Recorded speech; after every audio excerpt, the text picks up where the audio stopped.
इस हादसे को देखकर क्या लगता है? एरर है, टेक्निकल है, ह्यूमन है, क्या है? उमेश, इस वक्त कुछ भी स्पेकुलेट नहीं करना चाहिए। यात्रा सुरक्षित क्यों नहीं रही? हमारा जो हवाई जो माध्यम है वो सबसे सेफ माध्यम है। विंडो सीट है या इमरजेंसी के साथ वाली पीछे सीट हो तो बचाव। कोई सीट ऐसी नहीं है जो ज्यादा सेफ है। सब सीटें जो हैं वो क्रैश रेजिस्टेंट बनाई जाती हैं। जांच अभी शुरू होगी, तथ्य सामने आएंगे। क्या कहना चाहेंगे आप? यही कहना चाहूंगा कि फेथ रखें। एक सिस्टम है जो बहुत अच्छा सिस्टम है, बड़ी फेयर और ट्रांसपेरेंट इन्वेस्टिगेशन होगी। अहमदाबाद में हुए प्लेन हादसे ने भारत ही नहीं दुनिया भर को झकझोर के रख दिया है। हवाई हादसे जब होते हैं तो मानवता पर सवाल खड़े होते हैं, साथ ही एक सवाल यह भी खड़ा होता है कि आखिर तकनीक मानवीय जानों को कब तक निगलती रहेगी। सवाल काफी हैं, कयास भी काफी हैं। हादसा क्यों हुआ, हालांकि जांच का विषय है, लेकिन इस बारे में बात करने के लिए हमारे साथ मौजूद हैं एआईबी के फॉर्मर डायरेक्टर जनरल अरविंदो हांडा जी। अरविंदो हांडा जी की बात करें तो 40 साल का अनुभव है और 105 हवाई हादसे हैं इनके अंडर, इनके चेयरमैनशिप के अंडर या कुछ में शामिल रहे हैं, जांच में इनके अंडर हो चुके हैं। अब कयास की जैसे मैंने बात की तो काफी कयास लगाए जा रहे हैं, तो हांडा सर से पूछते हैं। हांडा सर, आपने भी सब कुछ देखा, आप 40 साल का इतना बड़ा एक्सपीरियंस आपके पास, और जिस पोस्ट पर आप थे एक ऐसी कहा जाता है कि इन्वेस्टिगेशन आपके अंडर हुई 105 से ज्यादा। मेरा पहला सवाल है, इस हादसे को देखकर क्या लगता है? एरर है, टेक्निकल है, ह्यूमन है, क्या है? उमेश, इस वक्त कुछ भी स्पेकुलेट नहीं करना चाहिए, बिकॉज आप सारी टीवी चैनल्स पे देख रहे होंगे कि बहुत ज्यादा कयास लगाए जा रहे हैं। सब कोई कुछ बोल रहा है, कोई कुछ बोल रहा है, बट मेरे हिसाब से ये वाला काम इन्वेस्टिगेशन टीम के ऊपर और एआईबी के ऊपर छोड़ देना चाहिए।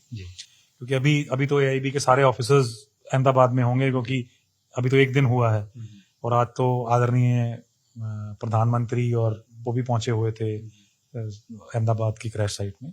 सो अभी उनको काम करने दीजिए। अभी 2-3-4 दिन में कोई टीम बन जाएगी एंड विश्वास रखिए बहुत अच्छा काम करेंगे।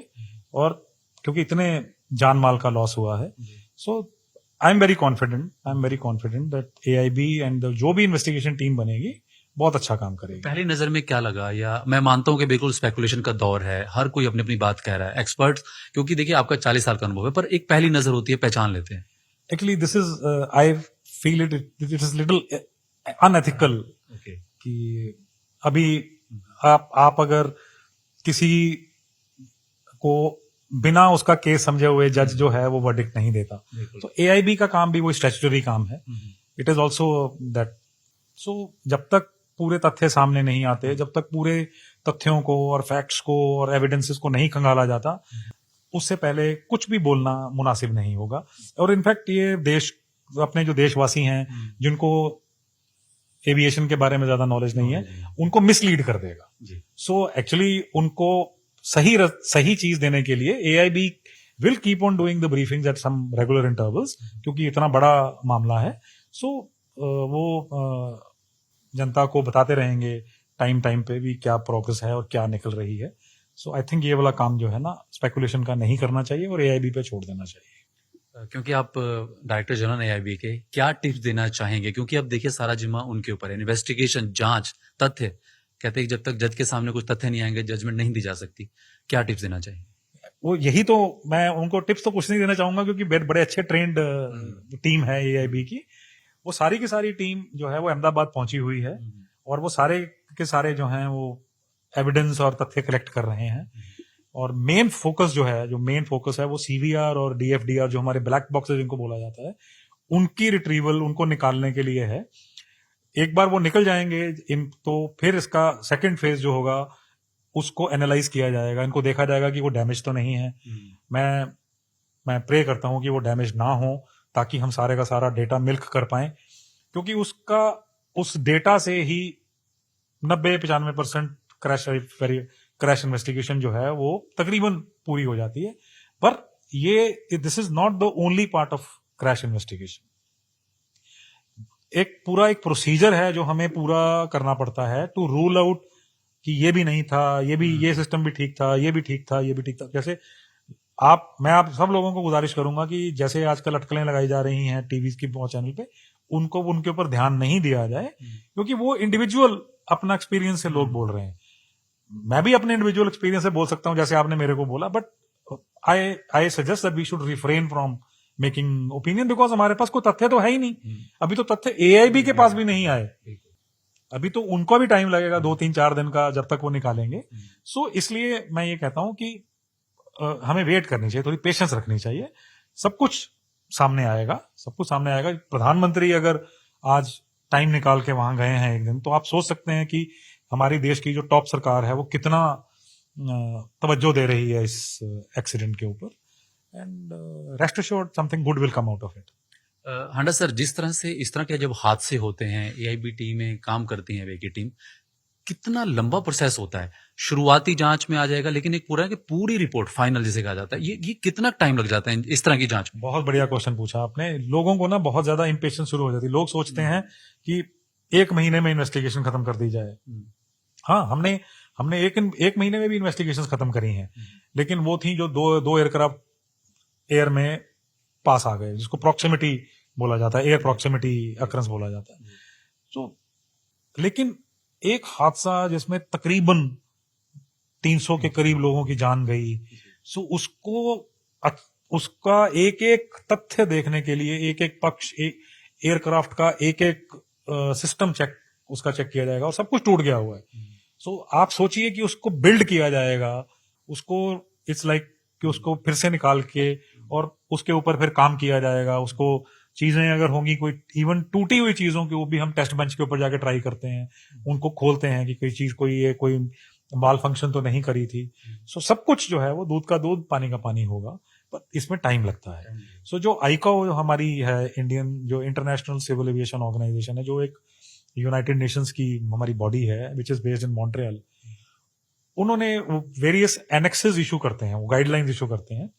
तो उसमें ये सारा जो है ये एनेक्स 13 के अंडर आता है। ओके। उसके बाद हमने एआईबी के रूल्स बनाए थे, जो मेरे से पहले के भी बने हुए थे, फिर मेरे आने के बाद बने, 2 बार मेरे आने के बाद रिवाइज हुए। तो उनमें हमने उन्हीं से लिया है कि मैक्सिमम वी शुड ट्राई कि 1 साल के भीतर ऐसी इन्वेस्टिगेशन हमको खत्म कर देनी चाहिए। सो विद इन 1 ईयर होता है, बट अगर उससे पहले भी अगर कर पाती है टीम तो बहुत अच्छी बात है। हांडा सर, आपने कहा कि जिस तरह से क्योंकि तकनीक बदली, ऑर्गेनाइजेशन में भी चीजें चेंज होती हैं, क्या एआईबी के पास इतने एक्सपीरियंस टीम है? क्योंकि ये ड्रीम लाइनर 787 था, क्या आपको लगता है कि इतना कॉम्पिटेंसी है एआईबी के पास? मेरा आंसर इसमें हाँ भी है और ना भी है। एआईबी के जो इन्वेस्टिगेटर्स हैं वो बहुत एक्सपीरियंस्ड हैं, they are very well trained. हर इन्वेस्टिगेटर ने मेरे हिसाब से 25 के करीब या उससे भी ज्यादा इन्वेस्टिगेशंस करी होंगी। लेकिन जो आपका क्वेश्चन है कि 787 के ऊपर टाइप ट्रेन, जिसको हम बोलते हैं टाइप ट्रेन, कि वो है, वो नहीं होंगे मेरे हिसाब से, क्योंकि मेरे को छोड़े हुए भी टाइम हो गया, 2 साल के करीब हो गया। सो मेरे हिसाब से उस टाइम पे तो 787 के ट्रेंड नहीं थे। सो उसका सोल्यूशन है, जो हमारी गवर्नमेंट है, जो हमारी सिविल एविएशन गवर्नमेंट है, मिनिस्ट्री है, उन्होंने डीजी को एम्पावर किया हुआ है कि डीजी कहीं से भी जो ये टाइप ट्रेन्ड डोमेन एक्सपर्ट्स हैं उनको पिक करके इसका हिस्सा बना सकता है। और मैंने जो 90 इन्वेस्टिगेशंस जो मैंने ऑर्डर करी, 90 मैंने ऑर्डर करी, जबकि मैंने खत्म 105 करी। ओके। तो आपने मेरा ख्याल वो लिंक्डइन से पढ़ा होगा। हाँ जी, हाँ जी। सो जो मैंने 90 इन्वेस्टिगेशंस करी, उनमें से कम 60-70 में मैंने बाहर के एक्सपर्ट्स लिए थे। और अगर आपको याद हो कैलिकट वाला जो एक्सीडेंट था, उसके भी जो हेड थे वो स्पाइस जेट के और जेट के पुराने पायलट थे, वो रिटायर हो चुके थे, और कैप्टन चाहर उनका नाम था, और उनके पास 20,000 से भी ज्यादा घंटे थे 737 के ऊपर। So I picked him up and such a vital investigation, जिसमें उस वक्त भी 21 बंदों का जान माल का नुकसान हुआ था। So we gave it to him and he did a wonderful job. आज तक हमारी उस रिपोर्ट की किसी भी बंदे ने क्रिटिसाइज नहीं कर पाए।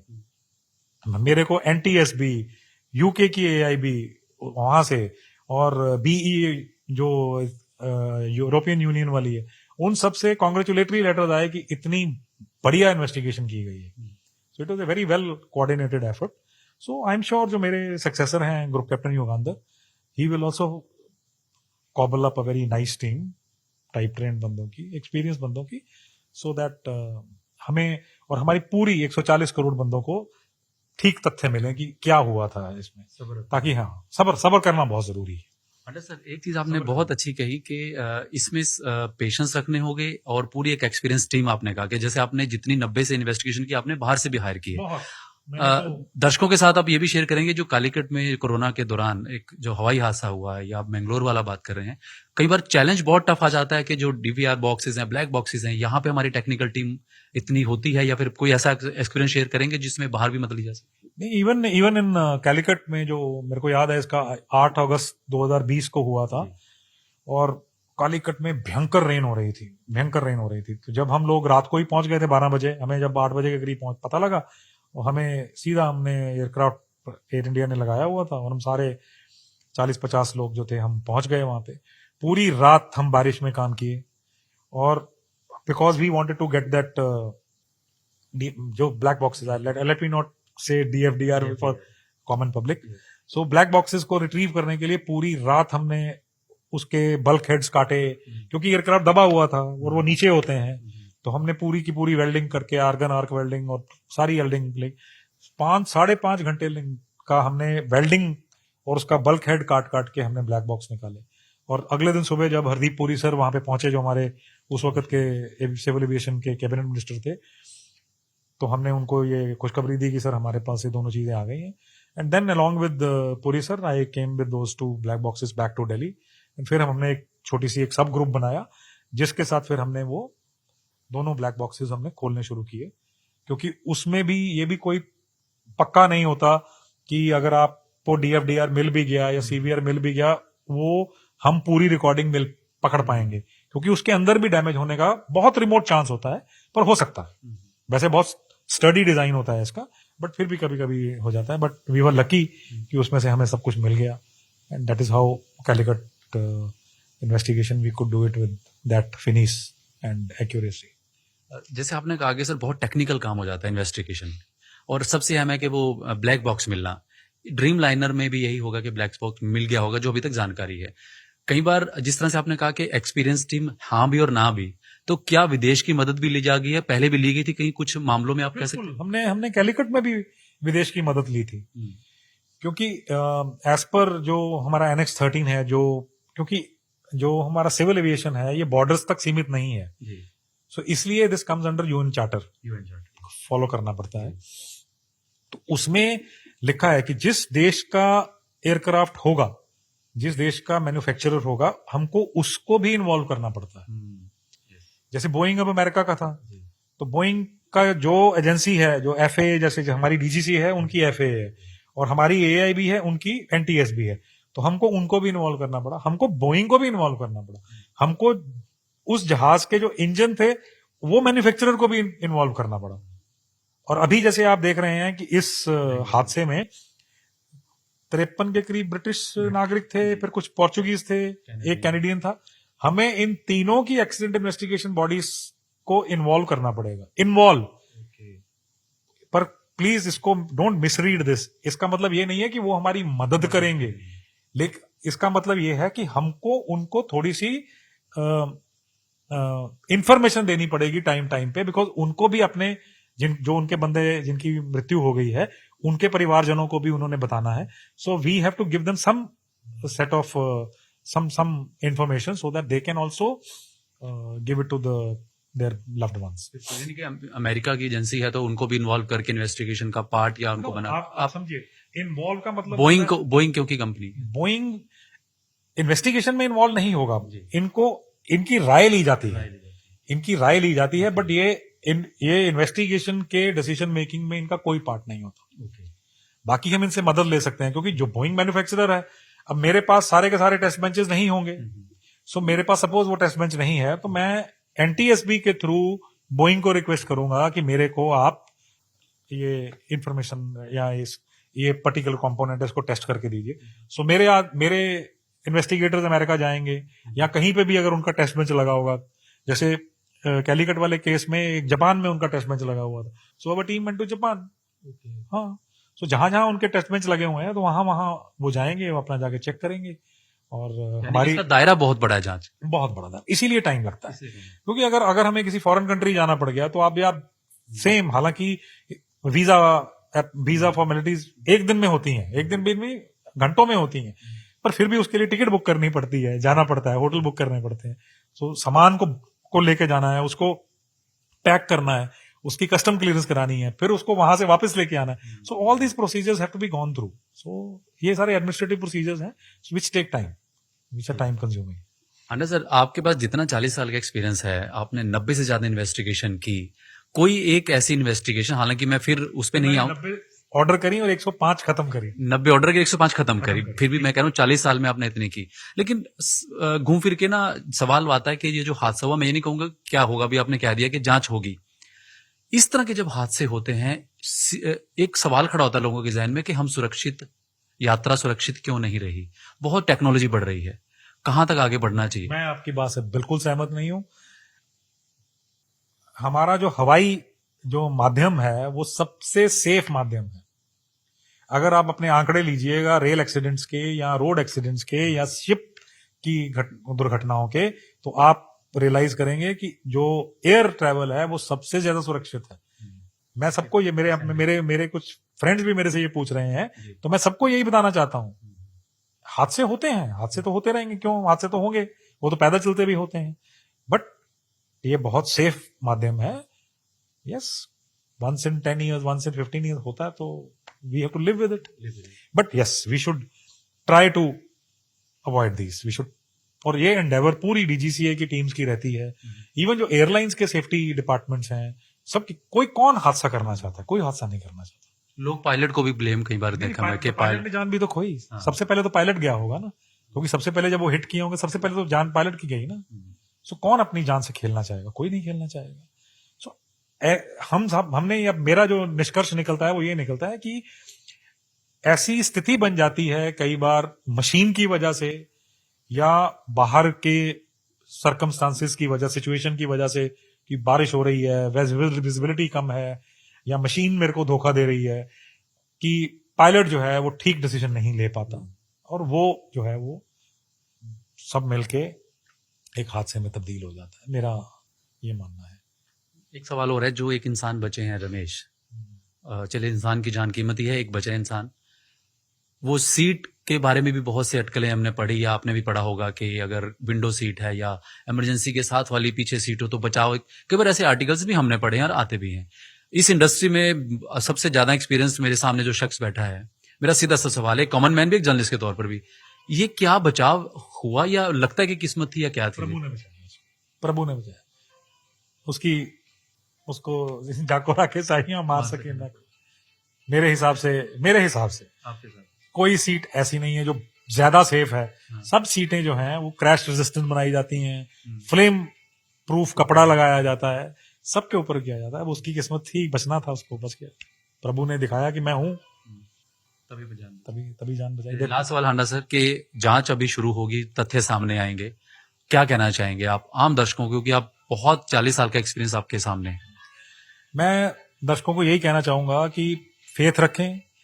एक सिस्टम है जो बहुत अच्छा सिस्टम है, बड़ी फेयर और ट्रांसपेरेंट इन्वेस्टिगेशन होगी, सबके साथ न्याय किया जाएगा, लेकिन थोड़ा धैर्य रखें, क्योंकि ये एक बहुत टाइम कंज्यूमिंग प्रोसेस है। और जो टीवी पे सुन रहे हैं उन पे ध्यान मत दें, वो उसके ऊपर ध्यान मत दीजिए। आप AIB की रिपोर्ट्स आने का वेट कीजिए, वो सही रिपोर्ट मिलेगी और आपको सही चीज मिलेगी। और मैं एक आपको कहना चाहूंगा कि एयर सेफ्टी के बारे में आपको कोई भी दुविधा में जाने की जरूरत नहीं है। It is very safe medium to travel. और ऑल एयरलाइंस, कौन सी एयरलाइन जो है वो थोड़ी नेग्लिजेंस बरतना चाहेगी? बिल्कुल भी नहीं, क्योंकि उनका धंधा है। कौन अपना नुकसान करना चाहेगा? कोई नहीं। सो सारे के सारे जो हैं वो हम यही चाहते हैं कि सेफ फ्लाइंग हो, बट हादसे हो जाते हैं। एक सवाल जहन में आया हंडा सर आपसे, जब हमने कहा कि सेफ्टी की बात है, ये भी पढ़ा कि पुराना जहाज था, ये 10-15 साल हो गए हैं, और जब गाड़ी 10 साल में चेंज होने के ऑर्डर आते तो जहाज को क्यों नहीं चेंज किया जा सकता? नहीं, जहाज 11 साल पुराना था। एविएशन में 40 साल एवरेज लाइफ नहीं जाती है, 40 साल। सिविल एविएशन में हाँ 30 साल के बाद क्या करते हैं कि बड़ी अच्छी एयरलाइंस जो है वो इनको कार्गो में तब्दील कर देती हैं, बट 11 साल तो कुछ भी नहीं है। 11 साल तो 25% 30% लाइफ, बहुत बढ़िया एयरक्राफ्ट, बहुत। और इनमें जो फेल सेफ डिजाइन हैं, इतने फैक्टर मार्जिन ऑफ सेफ्टी होते हैं, ईच कंपोनेंट का एमटीबीएफ बहुत बड़ा होता है, बहुत ज्यादा रिसर्च करके एक एयरक्राफ्ट बनाया जाता है। सो लेट्स सी कि क्या निकला, क्या हुआ कि जो हमारा एयरक्राफ्ट नहीं लिफ्ट कर पाया, बहुत दुखदाई है। और मैं सबको हाथ जोड़ के जिन्होंने अपने परिजन खोए हैं उनको यही कहता हूँ कि उन जो परिजन जो चले गए, स्वर्गवास हो गया है, उनको भगवान उनकी आत्मा को शांति दे और बाकियों को ये वाला गम सहने की शक्ति दे। बहुत बहुत शुक्रिया हांडा सर बात करने। Thank you Mahesh ji, thank you. तो ये थे Aurobindo Handa ji, former director general AIB, और साफ कहा कि तथ्यों को अभी आने दीजिए, स्पेकुलेशन पे ये चीजें नहीं चलती। जब तक सही तथ्य सामने ना आए आप उनको इधर उधर की बातें करके कोई फायदा नहीं है। हाँ, एक बात और कही है कि आप सबसे सेफ जो मोड है वो जरूर एयर, जो हम लोग ट्रैवल करते हैं बाय एयर। अहम बात इसमें यह है कि कोई भी जान गंवाना नहीं चाहता है, चाहे वो पायलट है या तमाम है। क्या इसमें गलती रही, जब तक आप पूरी रिपोर्ट फाइनल नहीं आती, आप धैर्य बनाए रखना होगा, हमें सही तथ्यों का इंतजार करना होगा। वीडियो जर्नलिस्ट सुखजिंदर के साथ उमेश शर्मा, न्यूज़ 18 चंडीगढ़।